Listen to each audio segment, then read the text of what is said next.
YTN 라디오 김우성의 생생경제. 애청자 여러분 안녕하십니까. 김우성 PD입니다. 트럼프 행정부 출범 이후 경제는 기대보다 걱정이 많습니다. 특히 지난해 영국의 브렉시트 이후 이어지고 있는 선진국들의 보호무역주의 기조. 이게 더 현실화될 때 한국과 같은 신흥국들은 어려움에 직면할 거다라는 분석 많았죠. 그중 하나가 바로 미국의 국경조정세 도입입니다. 단적으로 자동차 수출 200만 대가 막힌다, 이런 분석까지 나오고 있습니다. 관련 보고서 작성한 코트라 관계자 연결해서 첫 번째 인터뷰로 보내드립니다. 두 번째 인터뷰는 조금 조심스럽지만 또 꼭 해야 할 인터뷰이기도 합니다. 바로 경유 가격 인상 이야기입니다. 미세먼지의 원인을 놓고 갈팡질팡 말이 많았습니다. 정부도 명확한 대안을 찾지 못했습니다. 그래서 고등어 굽지 마라, 이런 비아냥만 회자됐죠. 그런데 전남대 경제학부 배정환 교수팀이 실증적이고 개량적인 연구를 통해 미세먼지와 경유의 관계를 밝혀냈습니다. 구체적 대책이 될까요? 또 여론은 어떻게 감당해야 될까요? 두 번째 인터뷰에서 알려드립니다. 수요일은 경제수사대 보내드립니다. 대포통장 거래 관련 범죄 정보 오늘 준비했습니다. 김우성의 생생경제 2월 15일 수요일 문을 엽니다.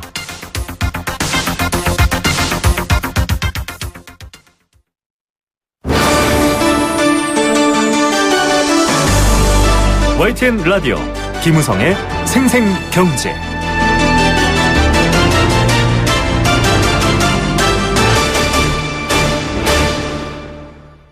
네, 첫 번째 생생 인터뷰입니다.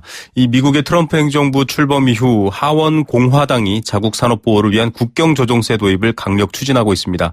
미국 수입품에 대해서 많은 과세를 부과하고 수출품에 대해서는 과세를 면제해주는 조세 제도입니다. 자국 산업을 보호하겠다, 이런 취지인데요. 수입품에 무리한 과세를 매기면 다른 나라들은 더 비싼 값에 상품을 팔아야 하기 때문에 경쟁력이 떨어집니다. 하지만 또 그렇게만 볼 수는 없죠. 결과적으로 미국 국민들이 고르는 상품들이 비싼 상품이 많아진다, 이런 역효과도 있을 텐데요.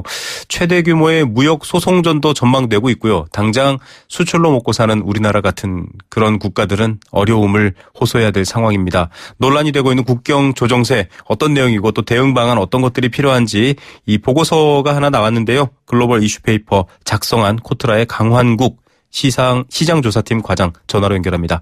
안녕하십니까? 네, 안녕하십니까? 네, 트럼프가 워낙 상징적이고 또 선언적인 정치 발언들을 많이 했는데 구체적으로 국경 조정세 이런 것들이 언급되고 있거든요. 이거 어떤 내용입니까? 일단 그 국경세와 국경 조정세가 이제 나오고 있는데요. 그 어감이 비슷해서 혼돈이 되는 경우가 많습니다. 네. 국내 언론에서도 잘못 쓰이는 경우가 가끔 있는데요. 일단 쉽게 말하면은 국경세는 관세의 한 종류라고 보시면 됩니다. 네. 즉 미국 기업이 해외에서 제품을 생산한 후 미국으로 역수출하는 경우에 높은 관세를 부과하는 겁니다. 네. 근데 국경 조정세는 미국 기업이 수입 부품을 사용할 때 비용 인정을 안 해주고 수출할 경우에는 수출액을 과세 표준에서 제한하는 세금 정책입니다. 네. 자, 이렇게 설명을 들어도 사실 와닿지 않는 분들이 있는데 결국은 자국, 즉 미국의 영토 내에 있는 기업들의 이익을 좀 보전해주기 위한 제도다, 이렇게 단순하게 이해해도 될까요? 예, 제가 예를 하나 들겠습니다. 네. 예를 들면은 미국 기업이 수입 부품을 7,000불을 사가지고 물건을 만들고 1만 달러를 되판다고 가정을 해보겠습니다. 네네. 이럴 경우에는 현세제상 이제 1만 불에서 7,000불을 빼서 그 3,000불을 이익으로 보지 않습니까? 그렇죠. 거기서 이제 법인세를 매기면 되는 건데요. 네. 그런데 국경 조정세가 도입될 경우에는 그 7,000불을 비용으로 인정을 안 해준다는 겁니다. 그러니까 1만 불을 이제 이익으로 봐서 1만 불에 그 법인세를 매긴다는 거죠. 이렇게만 보시면은 그 기업의 법인세 부담이 몇 배로 증가할 수 있는 겁니다. 예. 자, 지금 미국 국내에서도 물론 공화당과 민주당은 원래 전통적으로 좀 대립각이 있긴 한데 특히 이 신흥국들도 그렇고 반발이 큽니다. 이렇게 논의가 되는 배경을 어떻게 이해하면 될까요? 일단 트럼프는 그 대선 전부터 중국이나 멕시코 같은 특정 국가에 직접 관세 부과를 하기를 원했습니다. 네. 그런데 이럴 경우에 그 국가들도 가만히 있을 리가 없겠죠. 그렇죠. 보복 관세를 매겨서 글로벌 통상 전쟁으로 번질 가능성이 높은데요. 네네. 그 공화당은 주요 교역국들의 반발을 덜 받고 무역 적자를 해소할 수 있는 묘안으로 국경 조정세를 제안을 한 겁니다. 네. 그리고 또한 지금 공화당 그래서 상원도 상원, 하원 그리고 행정부를 차지하고 있는데요. 네네. 그렇기 때문에 지금 국경 조정세를 입법하기 절호의 기회로 보고 있고 강력하게 밀어붙이고 있습니다. 트럼프 대통령 자체는 국경 조정세는 하나의 옵션으로 보고 있으면서 아직 찬성 입장을 밝힌 적은 없습니다. 예. 자, 이게 사실은 좀 여러 가지 입장이 미국 국내에서도 충돌할 것 같은데, 뭐, 특정 또 제품이라든지 산업군들은 좀 반대하고 있지 않습니까? 예, 그렇습니다. 특히 수입 비중이 높은 소매 쪽이나 자동차 이런 쪽은 아무래도 이 세금에 반대를 하고 있습니다. 예. 자, 이렇게 국경 조정세를 도입해서 수출을 늘리고 수입을 줄이고 여러 가지 미국 정부의 어떤 세수 이런 부분까지 얘기가 되고 있는데 이게 지금 트럼프 행정부가 기대하고 있는 긍정적 경제 효과를 낼 것이다. 이것도 명확하지는 않지 않나요? 지금 공화당 쪽에서 기대하는 것이 세 가지 정도 있습니다. 네. 일단 첫 번째는 수출 촉진, 수입 억제 효과로 미국의 대외 무역 적자가 현재 절반 수준으로 감소할 것을 기대를 하고 있습니다. 네네. 그리고 두 번째는 이제 해외에서 제품을 생산해서 미국으로 역수출하는, 즉 아웃소싱하는 인센티브가 많이 줄어들어서 네. 미국 기업의 자본 이탈을 방지할 수 있다라고 보고 있고요. 네네. 세 번째는 수입에 대한 과세를 통해서 연간 1,000억 달러, 10년에 1조 달러에 대한 세수 확대를 전망하고 있습니다. 네.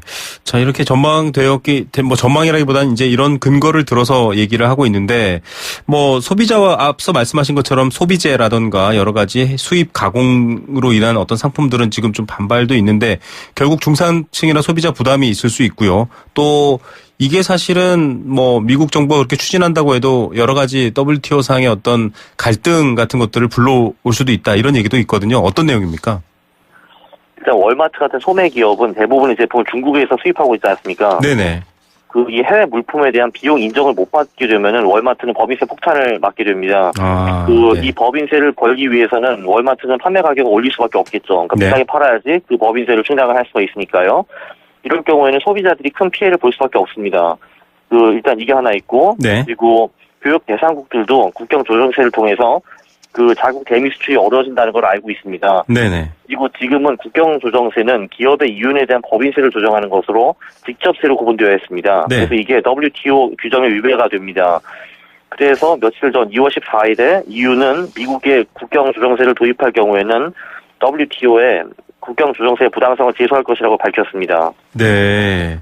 자, 지금 세금 문제뿐만 아니라 여러 가지 다른 국가들에게도 민감한 상황이 되고 있는데 만약에 WTO에 공식적으로 제소가 돼서 논의가 될 경우에 사실상 여태까지 WTO의 어떤 조정 상황들을 봤을 때 어떻게 보십니까? 미국 측이 좀 패소할 가능성도 있을까요?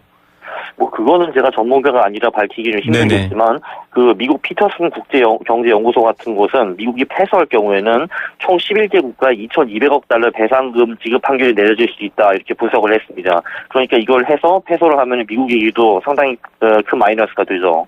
네. 이게 결국은 교역 상대국의 보복 또 환율 조정이 발생하지 않을 경우에는 또 세수가 줄어들고 여러 가지 위험한 상황인데 왜 이걸 좀 하고 있는지 여러 가지 공화당의 근거만으로는 좀 이해하기가 어려운데요. 만약에 지금 공화당과 트럼프가 이 임기 초에 굉장히 드라이브를 걸고 있는데 실질적으로 도입이 된다. 이런 상황이면 또다시 대책을 논의해야 되거든요. 가능성은 어느 정도로 점칠 수 있을까요? 현재 상황에서.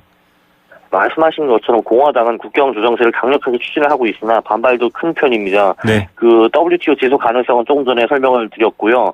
그리고 다른 국가들도 이제 가만히 있지 않고 유사한 국경 조정세를 도입을 하거나 아니면은 미국산 제품에 상계 관세 등을 부과하는 등 보복 조치가 예상이 됩니다. 네. 그리고 미국 내에서도 말씀드렸는데 소매 기업이나 아웃소싱 비중이 큰 기업들이 국경 조정세를 반대를 하고 있습니다. 네. 그래서 지금 골드맨 식스 같은 경우는 국경 조정세 도입 가능성은 20% 정도다라고 전망을 하고 있었습니다. 네. 자, 이게 수입 판매되는 의류, 식음료, 가전, 자동차 등 소비재 가격이 20% 이상 급등된다. 여러 가지 미국의 대무역 이익을 떠나서 굉장히 혼란을 불러올 수도 있을 것 같다. 이런 걱정이 되고 있는데 문제는 미국이나 중국에 수출하고 있는 우리나라 입장이거든요.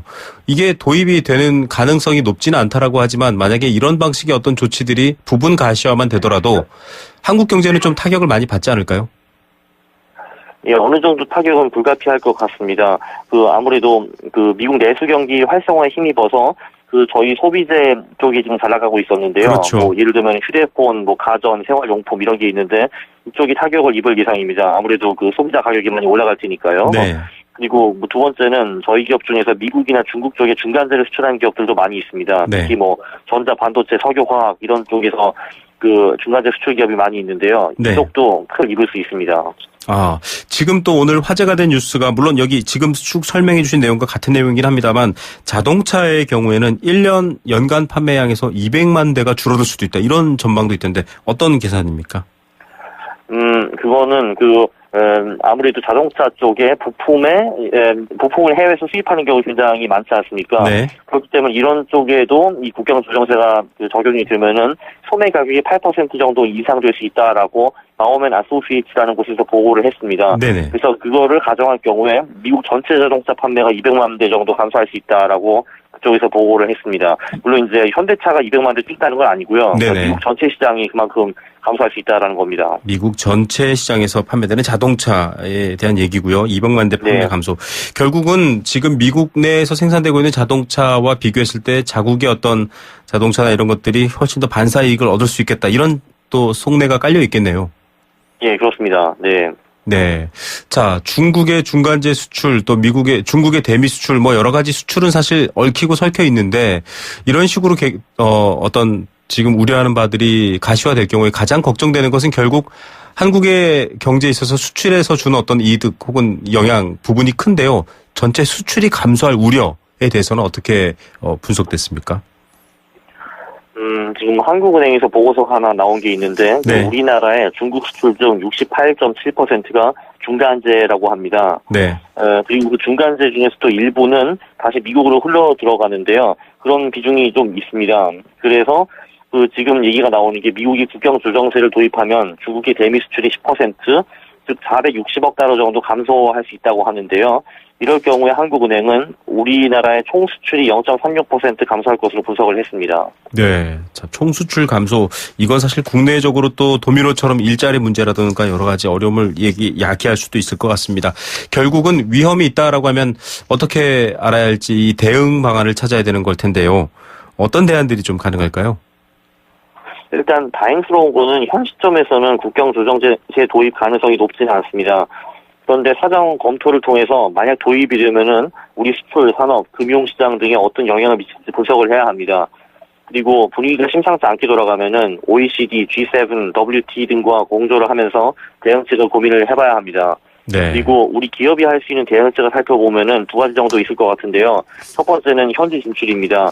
미국에서 생산하고 판매까지 하는 기업에게는 국경 조정세가 적용이 되지 않습니다. 그렇죠. 그래서 미국 생산을 신속하게 개시할 경우에 그렇지 못한 외국 경쟁 기업보다 오히려 좀 더 앞서 나갈 수 있습니다. 네. 두 번째는 국경 조정세는 상품 교역에는 적용이 쉬운데 기술 용역, 소프트웨어, 금융 이런 서비스 교역에는 적용하기 쉽지가 않습니다.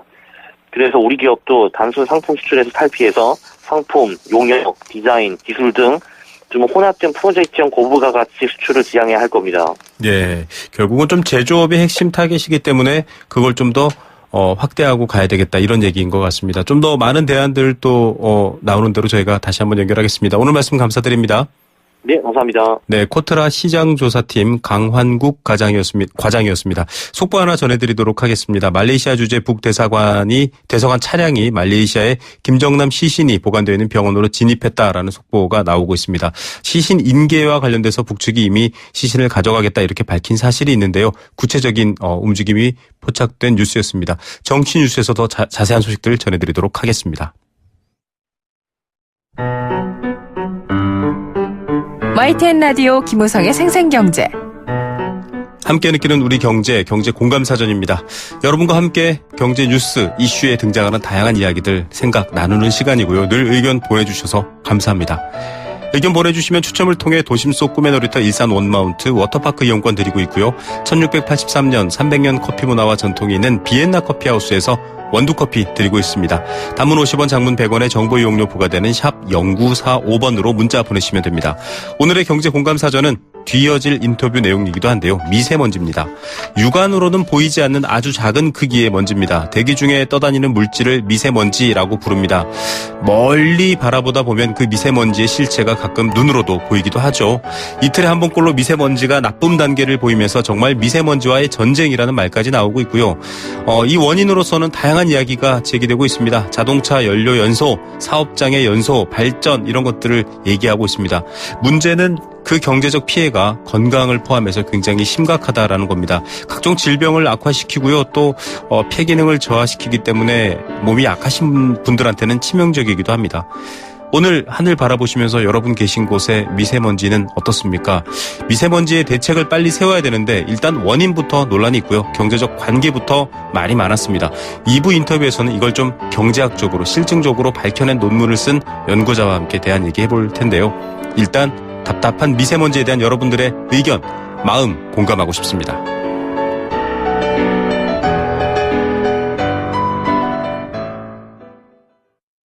인도에선 셀카를 찍기가 어렵습니다. 포즈만 잡아도 사람들이 함께 찍자며 매달리니까요. 누구나 특별해지는 곳, 인도가 묻습니다. 자신이 평범하다고 생각하나요? 질문 여행으로 인도하다. 대한항공 인도 주파레우나.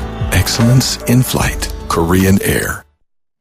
생생경제 일부 포스코와 함께했습니다. 캠페인 듣고 경제 톱뉴스 들려드립니다. YTN 라디오 캠페인. 물 없는 한라산, 물 없는 제주 바다를 상상할 수 있나요? 제주의 아름다운 자연과 풍경은 깨끗하고 건강한 물이 있기에 가능합니다.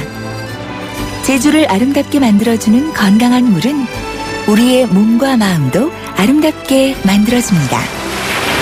건강한 몸과 마음을 지키는 일. 아름다운 물을 사랑하고 지키는 일에서부터 시작됩니다. YTN 라디오 아름다운 물 캠페인은 광동제약과 제주특별자치도 개발공사와 함께합니다.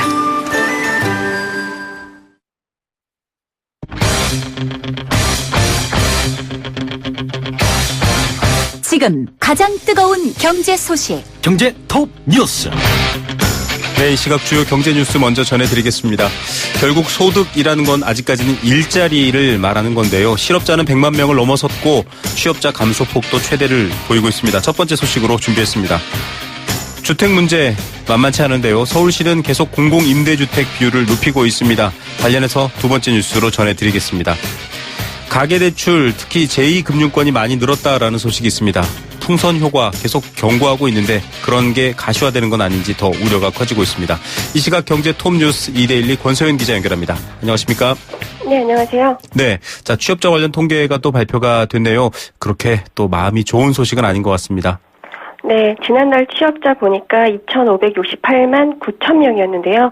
1년 전보다는 24만 3천 명 늘어난 겁니다. 그런데 증가폭 자체는 작년 2월 이후 최저 수준이고 또 올해 정부가 전망한 29만 명에도 한참 못 미치는 수준입니다. 취업자 수 증가폭은 지난해 11월에 33만 9천 명을 기록해서 3개월 만에 30만 명대로 올라섰는데요. 12월에 28만 9천 명으로 줄었고 지난달에는 25만 명 밑으로 떨어졌습니다. 네. 요즘 조선해운 업종 구조조정 때문에 그쪽 사정 안 좋은데요. 그래서인지 특히 이 제조업 취업자가 16만 명이나 감소했습니다. 이거는 2009년 7월에 17만 3천 명 감소한 이후 7년 6개월 만에 최대폭인데요. 네. 제조업을 비롯해서 운수업에서도 3만 7천 명 감소했고요. 농림어업에서도 9천 명 줄었습니다. 반면에 건설업과 숙박 및 음식업 이런 곳에서는 각각 8만 5천 명, 7만 4천 명 증가했습니다. 자영업자 취업자는 1년 전보다 16만 9천 명 늘었는데요. 2012년 7월 이후 가장 큰 폭으로 증가한 겁니다. 지금 베이비붐 세대 그리고 또 50세 이상 장년층이 자영업에 나서면서 이 자영업자 취업자 수가 늘어난 것으로 보이는데요. 네. 이분들 주로 빵집이나 카페, 치킨집 이런 데 열잖아요. 네네. 숙박이나 음식업 사업에서 취업자가 늘어난 것도 이런 이유가 좀 큰 것 같습니다. 네, 건설업과 숙박, 음식업 딱 그려지는 풍경이 있기도 한데요. 실업자 통계는 또 굉장히 뉴스거리인 것 같습니다. 100만 명을 넘었네요. 네, 1월 실업자 보니까 100만 9천 명이었는데요. 7개월 만에 다시 100만 명을 넘어선 거고요. 1월만 쭉 놓고 보면 2010년 1월 이후에 최대입니다. 청년층 실업률이 8.6%로 1년 전보다 0.9%포인트 하락했는데요. 뜯어보면 내용이 별로 좋지는 않습니다. 경기가 워낙 안 좋으니까 기업들이 요새 채용 잘 안 하거나 채용을 해도 규모를 줄이고 있잖아요. 네네. 그러니까 이제 청년층이 아예 구직 활동 자체를 포기해서 경제 활동 인구로 잡히지도 않고 않고 그러면서 이제 실업률이 떨어진 거거든요. 실제로 보면 과거 1년 동안 구직 경험이 있지만 일자리를 구하지 않은 구직 단념자가 전년보다 7만 1,000명 증가했습니다. 아르바이트를 하면서 다른 직장을 구하는 취업 준비자나 입사시험 준비자 뭐 이렇게 사실상 실업자를 분류되는 분들을 고려한 체감 실업률을 보면 11.6%인데요. 네. 이 중에서도 청년층의 체감 실업률은 22.5%로 1년 전보다 0.6%포인트 상승했습니다. 그만큼 특히나 이 청년층의 고용 여건이 더 어려워졌다라는 얘기인 겁니다. 예, 통계도 이렇게 보여주는데 통계 밖에 있는 분들은 또 어떨까 이런 생각도 듭니다. 서울시는 공공임대주택 비율을 높이고 있네요. 네, 이 공공임대주택은 공공기관이 국민주택기금 지원을 받아서 짓고 5년 이상 임대하는 주택을 말하는데요. 보통은 임대료가 시세보다 좀 쌉니다. 워낙에 전세값 비싸고 집값 비싸고 이러니까 이 서민들의 주거 안정을 위해서 공급하는 건데요. 네. 서울시가 올해 고덕 강일지구, 정릉지구 뭐 이런 곳에 공공임대주택 15,000여 호를 공급하기로 했습니다. 고덕 강일지구에는 7개 단지에 4,935호, 정릉지구에는 한 175, 그리고 오류동의 행복주택 185 정도를 이제 짓겠다고 했는데요. 네네. 서울시의 평균 가구원 수가 2.5명이라는 점을 감안해 보면 한 대략 26만 명 가량이 임대주택 입주 수혜를 입을 수 있다라는 계산이 나옵니다. 네. 지금 용산구의 인구가 24만 명인데요. 이보다 많은 수준인 거죠. 이렇게 해서 전체 주택에서 공공임대주택이 차지하는 비율을 경제협력개발기구 평균 수준인 8% 정도로 끌어올리겠다라는 방침인데요. 지금 서울시의 임대주택 재고율은 지난해 7.04%를 기록했습니다. 이 앞으로 지어질 공공임대주택은 그 단지 내 어린이집이나 북카페, 마을회관, 지역 자활센터 이런 다양한 이제 주민 커뮤니티 공간을 만들어서 정말 살고 싶은 곳으로 만들겠다는 게 서울시의 계획입니다. 네, 정보통신기술 분야 우리가 좀 잘한다 이렇게 원래 알려져 있긴 했는데요. 수출을 봤더니 큰 폭으로 증가했네요.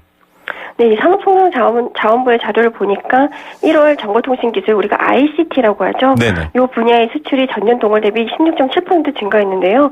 이게 지난 2013년 5월 이후 44개월 만에 최대폭으로 증가한 겁니다. 반도체, 디스플레이, 컴퓨터 주변 기기 수출이 크게 늘었기 때문인데요. 특히 요즘 반도체 워낙 슈퍼 사이즈다 이럴 정도로 호황이잖아요. 메모리 반도체를 중심으로 수출이 급증하면서 반도체 부분이 41.6% 증가했고 이거는 이제 사상 최대의 월간 수출 실적을 갈아치운 겁니다. 특히 메모리 반도체가 64.6% 증가했고요. 네. 시스템 반도체 수출도 16%나 늘었습니다. 디스플레이도 15.6% 증가해서 지난 2013년 4월 이후 최대 증가를 기록했습니다. 컴퓨터 주변 기기 이런 경우에도 7.9% 증가하면서 8개월 연속 증가세를 기록했는데요. 요즘은 ICT가 우리 수출을 거의 책임지고 있는 모양입니다. 예, 반도체가 이끌고 있는데 또 이 또한 또 인력들은 지금 새로 유입이 되지 않아서 걱정이다 이런 인터뷰도 저희가 보내드린 적이 있습니다. 가계대출 보면서 항상 걱정하는 게 풍선 효과입니다. 억제했는데 결국 더 안 좋은 곳으로 간다 이런 얘기인데 이금융권 대출이 늘었다고요? 네, 오늘 한국은행이 국회 기획재정위원회에 제출한 업무보고 자료를 보니까 지난해 가계대출이 총 124조 원 늘었습니다. 네. 역대 최대폭으로 증가한 건데요. 워낙에 저금리 기조였던 데다가 또 정부의 부동산 규제 완화로 부동산 거래 좀 많이 이루어졌잖아요. 네네. 그러면서 이제 대출도 많이 받았던 겁니다. 근데 문제는 제2금융권 대출이 가파르게 증가했다는 점인데요. 은행권 가계대출은 68조 8천억 원 늘었고 저축은행이나 보험사, 상호금융 같은 비은행 가계대출이 55조 1천억 원 증가했습니다. 절대 증가폭으로만 보면 은행이 좀 더 크긴 한데 그 전해와 비교를 해보면 은행의 가계대출 증가폭은 9조 4천억 원 줄어든 수준이거든요. 네. 그런데 반면에 비은행권 가계대출은 사상 최대치였던 2015년 31조 9천억 원보다도 23조 2천억 원 더 확대가 된 겁니다. 은행들이 이제 대출 신사 강화하면서 이제 이 풍선 효과가 제2금융권으로 가는 것으로 보이는데요. 네네. 은행 신규 대출 받기 어려워진 이제 신용등급 대충 한 5에서 7등급 사이의 중신용자들이 저축은행 같은 곳으로 많이 간 거죠. 이렇게 중신용자 위주로 저축은행, 새마을금고 등에서 신규 대출을 받은 사례가 부쩍 늘었다고 합니다. 이렇게 신용도가 낮은 이들이 이 금융권에서 돈을 빌리면 아무래도 이제 높은 금리를 적용받을 수밖에 없는데요. 네. 지난해 12월 기준으로 보면 저축은행 가계대출 금리가 14.75%나 됩니다. 그러니까 결국 이제 금리가 올라가게 되면 여기서 돈 빌린 분들의 뭐 연체 혹은 이제 파산으로 이어질 가능성이 높다라는 얘기인 거죠. 네, 풍선 효과로 밀려가시는 풍선의 크기는 줄어들지 않는데 풍선 효과로 더 안 좋은 곳으로 몰려간 게 걱정인 것 같습니다. 오늘의 톱뉴스 어떤 거 고르시겠습니까? 아무래도 실업자 100만 명 그리고 이제 청년 실제 체감 실업률 22%를 들 수 있을 텐데요. 네네. 일자리가 있어야 또 소득이 보장이 되고 그래야 소비도 하고 그래야 또 경기도 살아나는 건데 정부의 경제 정책 중에 최우선 정책이 양질의 일자리를 어떻게 만들 것인지 뭐 이게 돼야 될 것 같습니다. 네, 일자리 계속 지켜봐야 할 것 같습니다. 오늘 뉴스 감사드립니다. 네, 고맙습니다. 네, 이데일리 권소현 기자였습니다.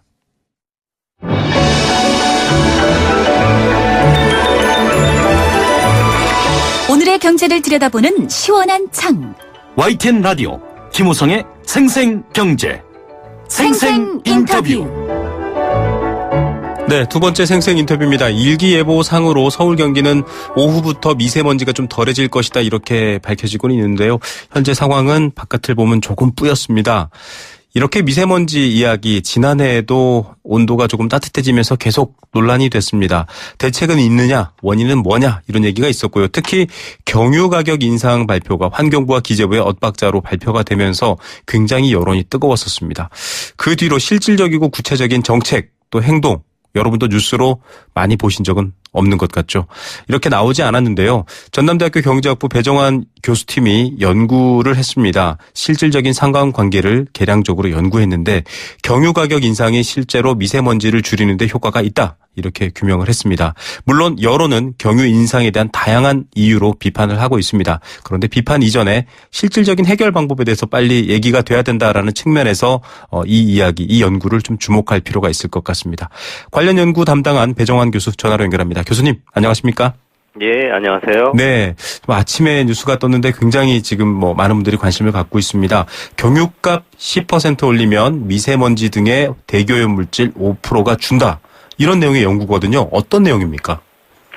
예, 우선 저희가 이제 통계청에 있는 그 대기 환경 데이터에서 2000년부터 2012년까지 13년 동안에 미세먼지, 총먼지, 그리고 일산화탄소, 아황산가스, 질소산화물, 그리고 휘발성 유기성 화합물 그래서 6가지의 이 대기오염 물질 배출량하고 배출 농도 자료를 이용해서 네.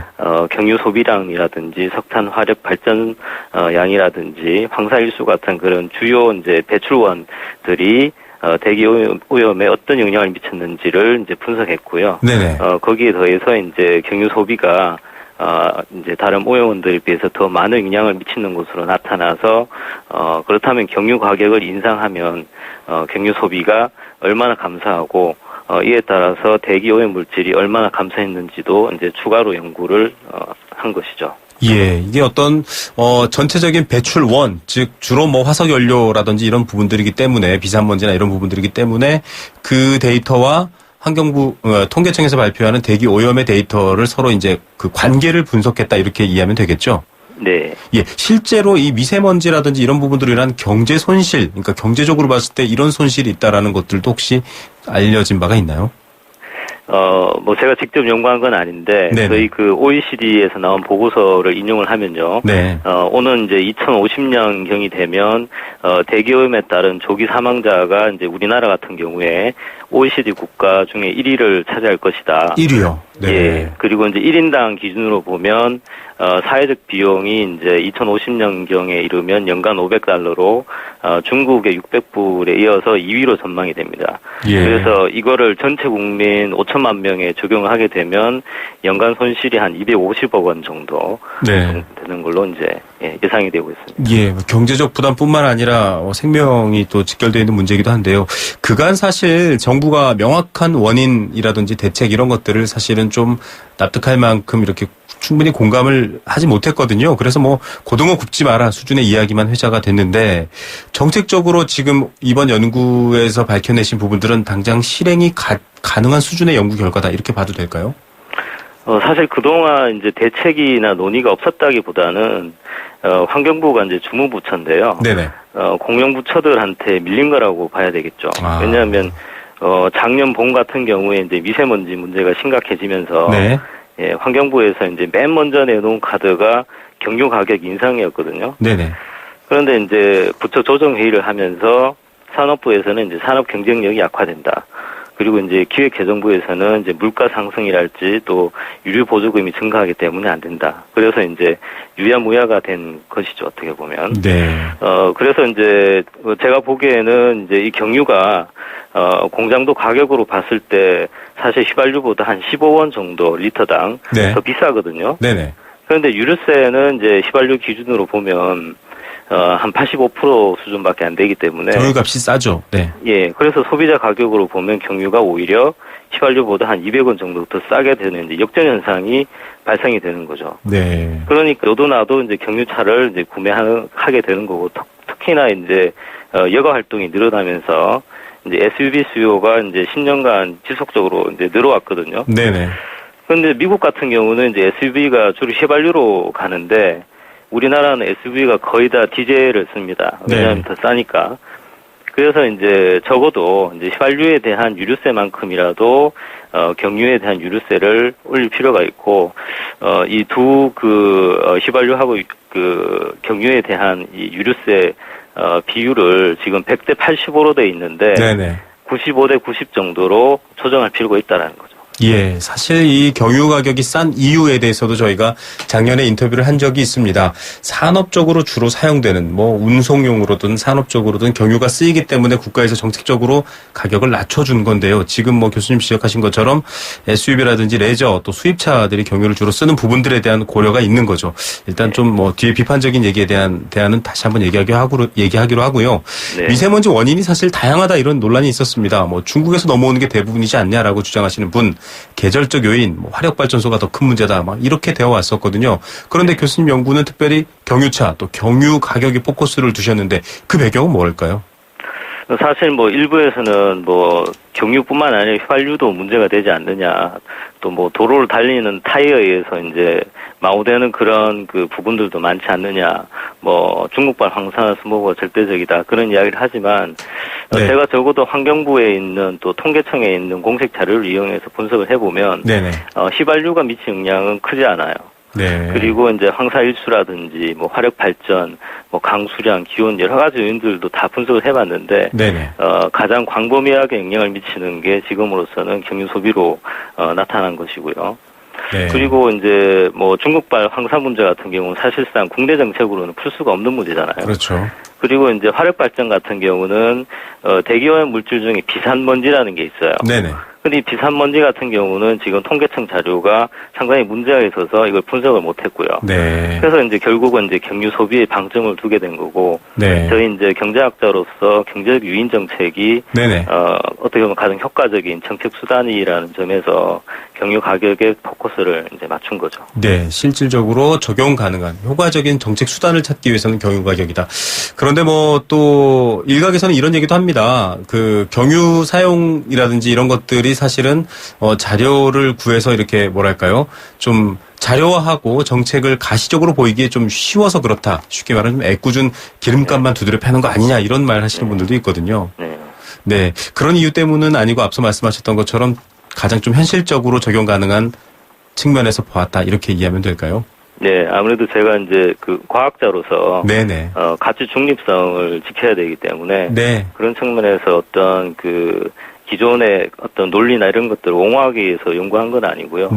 나름 이제 최대한 객관적으로 연구를 했을 때 이제 이런 결과가 나왔다라는 거죠. 네, 학자시니까 당연히 이제 객관적인 근거로 연구를 하신 걸 텐데요. 사실 반대 여론은 만만치 않습니다. 아침 뉴스에 지금 수천 개의 댓글이 달렸는데요. 주로 하는 내용이 이제 담배값 인상과 비유를 합니다.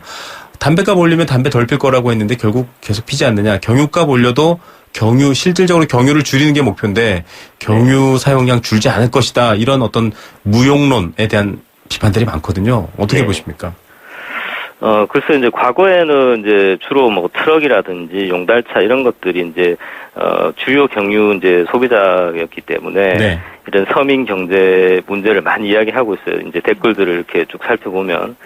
하지만 이제 최근 들어서 이제 레저용 SUV가 이제 크게 늘어나고 일반적인 차들도 이제 경유차들이 이제 많아지고 있는데 이렇게 된 이유는 결국 경유가 휘발유보다 싸니까 자동차 제조사들도 이제 전부 다 이제 디젤 쪽으로 이제 그 제조를 하고 있고, 그래서 이제 결과적으로 어떻게 보면은 이제 사람들의 이제 선택의 왜곡을 일으키고 있는 정책이라는 거죠. 그렇기 네. 때문에 바꿔야 된다는 거고, 또 이제 그런 측면에서 이제 어떻게 보면 서민 경제뿐만 아니라 중산층에서도 경유 가격 인상이라는 게 사실 달갑지 않은 정책이겠죠. 네네. 그러니까 이제 환경부 같은 주무부처도 또 야당까지도 경유 가격 인상에 대해서는 사실 소극적으로 이제 나오고 있는데요. 저는 이제 이런 포퓰리즘으로 가면, 포퓰리즘으로 정책을 수립하게 되면 앞으로 우리 자손들은 정말 무거운 산소통을 어깨에 짊어지고 출퇴근하는 그런 미래가 보인다라는 거죠. 네. 그래서 뭐 서민들한테 뭐 유류 보조금을 이제 지원을 해줬거든요. 네네. 근데 이런 것도 사실 직접 소득 보조 형태로 바꿔야 되고, 그런 측면도 좀 말씀을 드리고 싶고, 그리고 이제 담배 연기하고 미세먼지를 이제 비교를 이제 하시는데, 네. 그 파급력 면에서는 사실 비교가 안 되고요. 이제 네. 금연이라는 건 사실 개인적인 문제지만 미세먼지 저감이라는 것은 사회적인 그리고 세대 간의 문제라는 측면에서 굉장히 중요한 그 측면이 있기 때문에 서로 비교하는 게 좀 아닌 것 같고요. 특히 이제 정부에서 이제 수도권의 공공기관 차량 2부제를 어제 발표를 했잖아요. 네네. 이제 이거하고 더불어서 이제 노후 경유차의 뭐 조기 폐차 지원 제도라든지 여러 가지 정책들이 나오고 있지만, 네. 제가 보기에는 이게 근본적인 대책이 못 된다는 거죠. 결국은 소비자나 자동차 회사들이 경유가 비싸지면 자연스럽게 경유차 제조를 줄이고 휘발유차 제조를 대체를 한다든지 혹은 전기차나 하이브리드카 같은 쪽으로 흘러가게 돼 있다라는 거죠. 예, 결국은 이 비용이라는 개념을 잘 이해해야 될 것 같습니다. 환경에 들어가는 비용을 어떻게 부담할 것이냐, 쓰는 사람 따로 있고 부담하는 사람 따로 있고의 이 부분을 개혁하기 위한 측면에서 보면 타당한데, 뭐 말씀하셨던 것처럼 서민의 정서 이런 식으로 보면 이제 용달차를 운행하시거나 택배를 운행하시는 분들은 주로 경유를 쓰니까 그 부분에 대한 대안도 필요할 것 같습니다. 뭐 말씀하신 내용처럼 단지 비싸게 해서 못 쓰게 하자 이게 아니라 좀 합리적인 대안을 찾자라는 말씀이신 것 같은데요. 경유 가격 인상이 말씀하신 것처럼 경유 사용 감소로 이어진다면 결국 다른 대안도 필요하지 않습니까? 이거 무턱대고 이 부분을 줄여놓고는 이게 결과다라고 할 수는 없으니까요. 네. 그래서 환경부에서는 이제 천연가스 버스를 확대하고 또 전기차를 조기에 보급하겠다. 그리고 이제 뭐 노후화된 화력발전소를 조기에 폐지하겠다 이런 정책들을 기본적으로 내놨는데요. 제가 볼 때는 이제 천연가스 버스 같은 경우는 이제 결국은 버스 부문에 국한이 되고, 네. 전기차를 늘리게 되면 간접적으로는 결국 화력 발전소를 더 많이 지어야 되는 문제가 생기는 거죠. 네네. 그래서 이제 제 주장은 이제 경유 소비를 이제 줄이고 경유 가격 인상해서 거기에서 확보된 그런 환경 개선 부담금 같은 것들을 우리가 이제 친환경 연료인 바이오디젤 네. 이 보급을 확대하는 데 쓰자라는 거죠. 네. 그래서 지금 사실 모든 경유에 바이오디젤이 2.5%가 함유가 돼 있거든요. 아, 네. 네. 근데 이제 중장기적인 정부 계획에 의하면 바이오디젤을 최대 5%까지는 확대할 생각이 있다. 네. 라고 하고 있는데 저는 이걸 더 앞당기자라는 거죠. 예. 더 앞당기고, 특히 이제 트럭이나 용달차 같은 경우에 유류 보조금을 주는 대신에 바이오디젤을 20% 섞은 게 있어요. 네네. 그걸 BD20이라고 하는데 이 BD20을 면세해서 판매하자라는 거죠. 예. 그렇게 되면 보조금 효과도 있으면서 또 친환경 연료를 쓰는 효과도 있다라는 거죠. 결과적으로 이제 문제는 이제 바이오디젤을 이제 공급하는 원료가 문제인데요. 사실 폐식용유를 이제 한 40% 쓰고 나머지는 수입하고 있거든요. 근데 이런 부분들도 이제 유체 같은 것들이 네. 바이오디젤 원료가 되는데 네. 이걸 이제 정부에서 좀 지원을 해서 대량 재배할 수 있는 길이 열린다면 네. 농가 소득도 올리고 또 친환경 연료도 늘리는 그런 이중적인 효과가 있는 거죠. 예, 상대적 박탈감, 여러 논란보다 일단 환경적인 측면, 보건, 건강의 측면에서의 목적에 대해서는 좀 같이 고민하는 시간이었으면 좋겠습니다. 오늘 말씀 감사드립니다. 네네, 감사합니다. 전남대학교 경제학부 배정환 교수였습니다. 안전하고 행복한 경제 생활을 위한 시간. 경제 수사대. 네, 경제 수사대입니다. 오랜만에 금융감독원 불법금융대응단 김범수 팀장님 연결하겠습니다. 안녕하십니까? 네, 안녕하십니까? 네. 자, 여러 가지 얘기들 작년에 많이 전해주셨는데 오랜만입니다. 네, 오랜만에 인사드립니다. 네네. 자, 대포통장 얘기 저희가 사실 계속 해드리고 있습니다. 대수롭지 않게 생각했다가 정말 패가 망신하는 경우가 있는데 이 대포통장 관련 얘기 오늘도 준비하셨죠? 네, 그렇습니다. 그 금융감독원에서는 네. 대포통장 근절에 국민들의 참여를 유도하기 위해서요. 네네. 2015년 4월부터 이 금감원 홈페이지에서 대포통장 신고를 받고 있습니다. 네, 홍보도 하고 대책도 많이 발표한 것으로 알고 있는데 여전히 대포통장이 문제여서 그런 거겠죠? 그렇습니다. 이 대포통장은 이 대포폰과 더불어서요. 이 모든 범죄의 핵심 수단인데요. 예.